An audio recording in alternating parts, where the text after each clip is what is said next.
A swollen young woman. Letter of referral. Dear Dr. Re. Miss Gemma Blytth, aged 21 years. Thank you for seeing this young woman who is usually fit and well. She presented to the practice last week complaining of breathlessness and increasingly swollen legs over the past fortnight. On examination she had bilaterally edema 2 legs.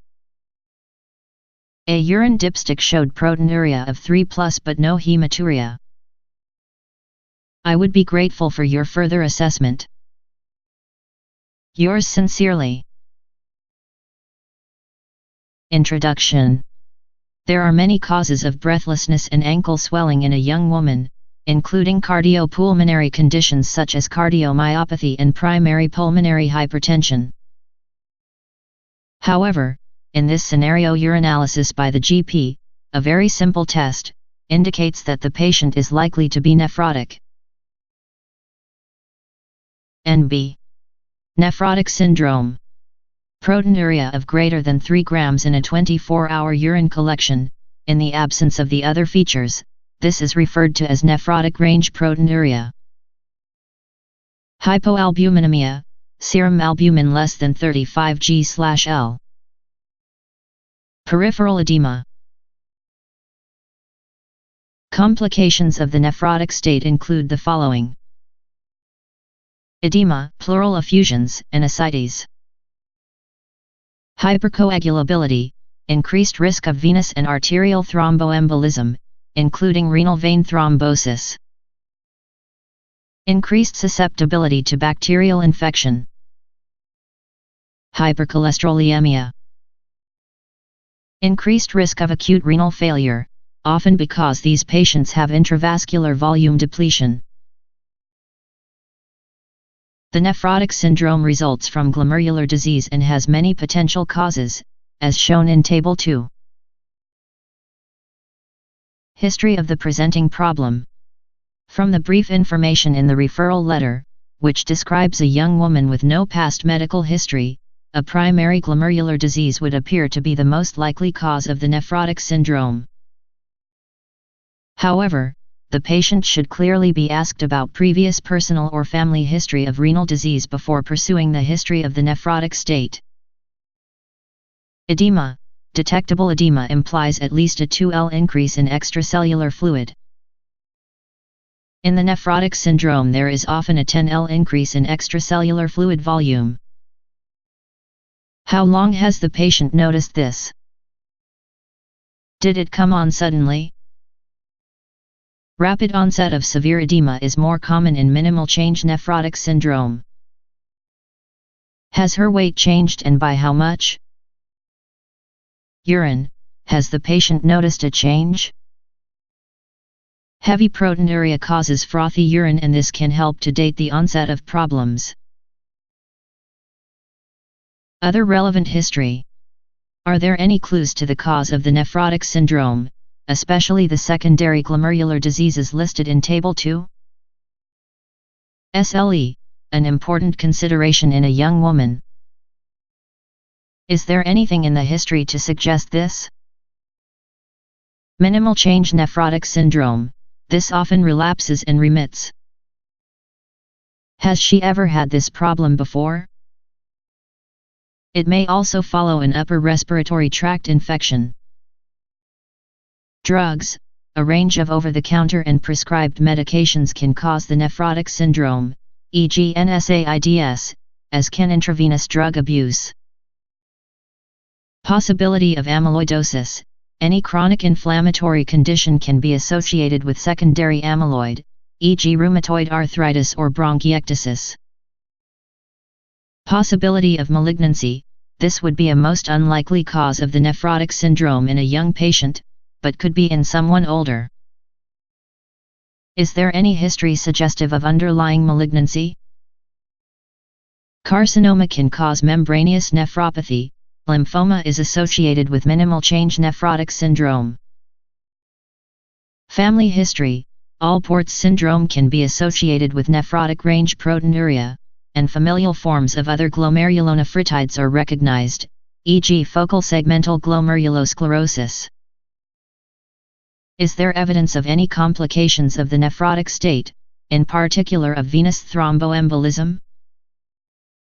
Ask the patient if one leg has been more swollen than the other or if she has experienced breathlessness, chest pain, or hemoptysis. Plan for investigation and management. Bedside tests.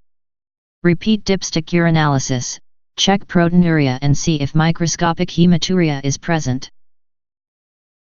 The latter can occur in minimal change nephrotic syndrome, but if heavy, greater than 1+, it suggests another diagnosis. The urine should be sent for microscopy of the spun deposit. Red cell casts point to active glomerular inflammation. NB. Edema and dipstick proteinuria occur in other settings besides nephrotic syndrome, e.g. in congestive cardiac failure. Blood biochemistry. Check renal and liver function and serum cholesterol. Serum creatinine may be high in some types of nephrotic syndrome, e.g. membranous glomerulonephritis, and in elderly patients with minimal change glomerulonephritis or renal vein thrombosis.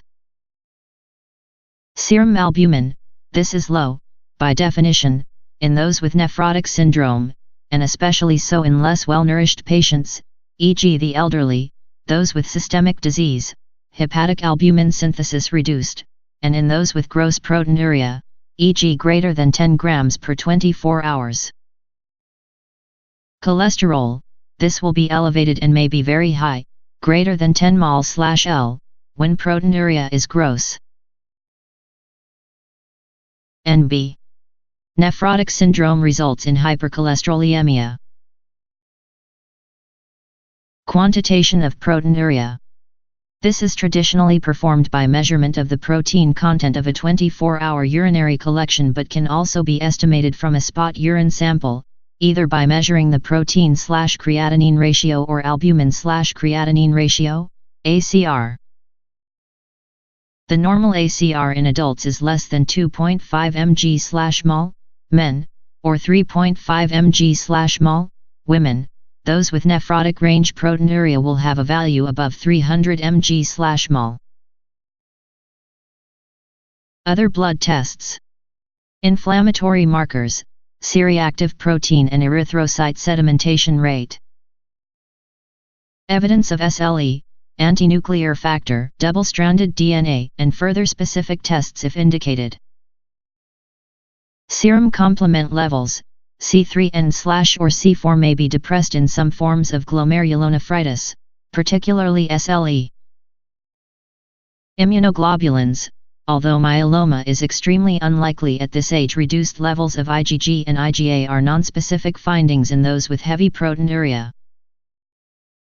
Antineutrophil cytoplasmic antibodies, ANCA patients with ANCA-positive vasculitides can occasionally present with the nephrotic syndrome, but this would be very unusual.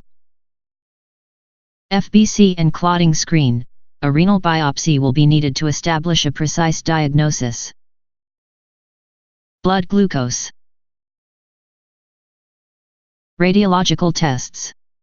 CXR, this may show pleural effusions and may also reveal an underlying malignancy in elderly patients that is associated with membranous nephropathy.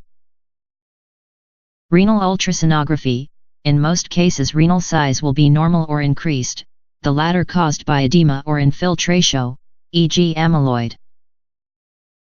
Renal biopsy. Renal biopsy is almost always recommended in order to determine the cause of nephrotic syndrome in adults. The situation is different in children, where minimal change disease accounts for over 90% of cases and biopsy is reserved for those with renal impairment, failure to respond to corticosteroids, frequent relapses or an atypical clinical course. NB. Renal biopsy in the nephrotic syndrome. In children with nephrotic syndrome, 90% of cases are due to minimal change disease, and renal biopsy is reserved for those who do not respond to steroids and those with renal impairment or an atypical course.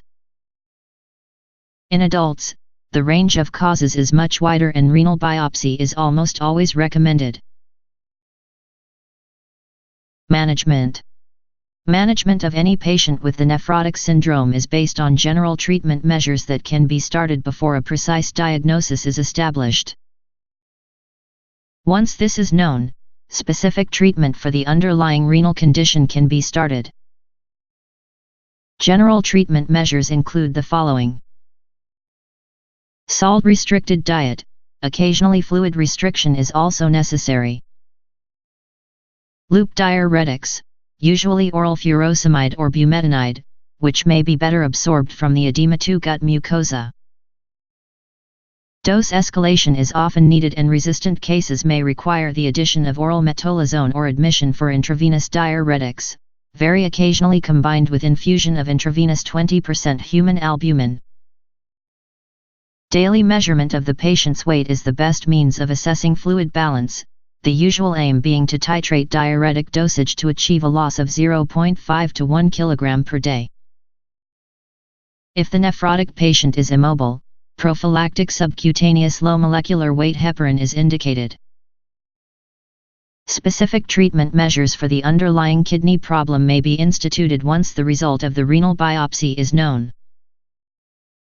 In this particular clinical scenario, minimal change disease is at the top of a list of likely diagnoses, but biopsy confirmation is necessary before steroid therapy is commenced. Further discussion. Would you anticoagulate this patient? Anticoagulation and antiplatelet agents are often used to reduce the risk of thromboembolic complications, but these should not be commenced before renal biopsy has been performed. As a general rule of thumb, low-dose aspirin, 75 mg daily, is appropriate if the serum albumin is greater than 20 g/L, and anticoagulation with warfarin, INR 2.0 to 3.0, would be advocated by many nephrologists if it is less than 20 g/L. However, note that it is not necessary to commence warfarin therapy if a rapid response to treatment is predicted, as would be the case in minimal change disease. Should the patient be treated for hypercholesterolemia? Statin therapy is often used to treat the hypercholesterolemia of patients with nephrotic syndrome, but, as with warfarin, there is little point in doing this if the underlying condition is expected to respond rapidly once treatment is initiated. However, if the nephrotic state is expected to persist for months or years, e.g. focal segmental glomerulosclerosis, and particularly if the patient has other cardiovascular risk factors, then statin therapy is appropriate. Statins may also have an additional antiproteinuric effect. How can patients monitor their condition?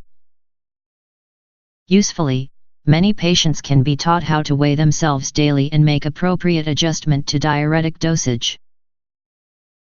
They can also be supplied with urinalysis reagent strips to enable them to monitor their proteinuria.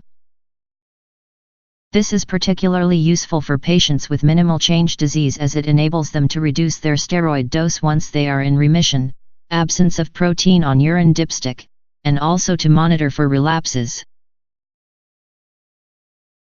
The patient is hypertensive. How should this be treated?